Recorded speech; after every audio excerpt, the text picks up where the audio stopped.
Welcome to Autism Tips and Tools, where we highlight the best practical guidance from previous episodes of Autism Knows No Borders. Whether you're a self-advocate, a family member, or a service provider, there's something here for you. I'm Rachel Harmon, a professional in the field of autism services, outreach, and advocacy, and the following clip is from a roundtable discussion with our Global Autism Community, where autistic self-advocates shared their opinions on how autism is represented in the media. Here's Corben Havener discussing explicit and implicit, or coded, autistic characters as two different ways of portraying neurodiversity in media. To me, I think the biggest topic, say in any medium, is whether it's explicit or implied. So like implied would be like an autistic coded character. Now, I think the implied autistic characters are generally more to like benefit a neurotypical audience, for example.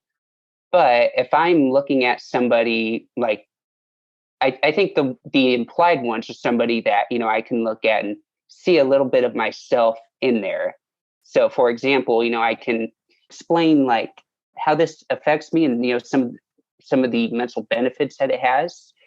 And it would allow someone like me to control that conversation as opposed to it being like explicit. And based on this concept, one of my mom's favorite TV shows was always Criminal Minds because of the character Spencer Reed. It's not explicit that he's on the autism spectrum, but he has some traits. I guess the social awkwardness. He has the eidetic memory, great with maps. And my mom really loved that show because Spencer Reed really reminds my mom a lot of me. And that's always a good connection to have. All right. Has anyone seen that show and know that character? Colleen, you're nodding your head yes. Did you pick up on that?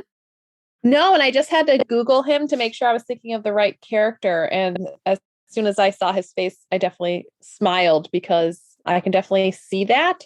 But I never would have thought that. Yeah, I never thought of that either. But now, after you talk about it, I agree as well. He was one of my favorite characters. Corben, do you think they did a good job representing autism there?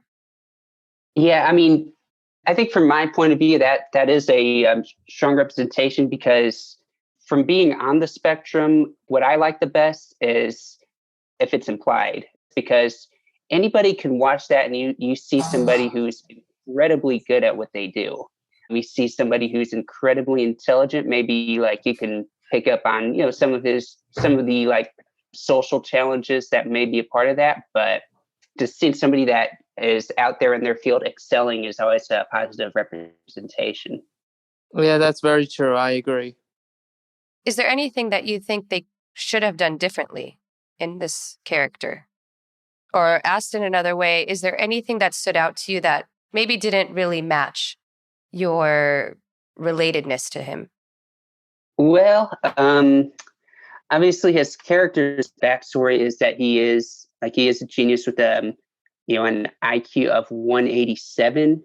And obviously nobody is the same.